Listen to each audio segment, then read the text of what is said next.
আপনি যদি আপনার চুলের গোড়াকে মজবুত এবং চুলকে সিল্কি অ্যান্ড শাইনি করতে চান ন্যাচারালি, এই ভিডিও আপনার জন্য।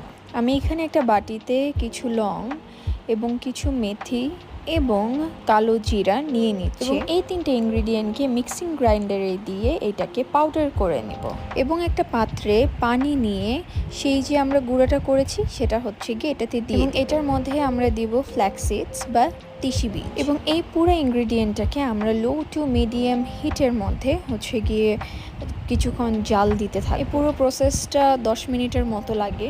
একটা সময় জাল ভালো মতন চলে আসবে এবং একটা দেখবো যে পানিটা কমে গিয়েছে অ্যান্ড এটা অলরেডি জেল ফর্মে ট্রান্সফর্ম হয়ে গিয়েছে। এখন এটাকে গরম থাকা অবস্থায় আমরা ছেঁকে নিব একটা ছাঁকনির সাহায্যে। গরম থাকা অবস্থায় ছেঁকে নিলে অনেক ইজি হয়, অরেলস এটা জেলের মতন হয়ে যায়, তখন একটু কষ্ট হয়ে যায়। এবং এটাতে এখন অ্যাড করে নিব একটু কোকোনাট অয়েল। আপনারা চাইলে আদার্স অয়েলগুলোও ইউজ করতে পারেন যেটা আপনাদেরকে স্যুট করে। The hair pack is now ready.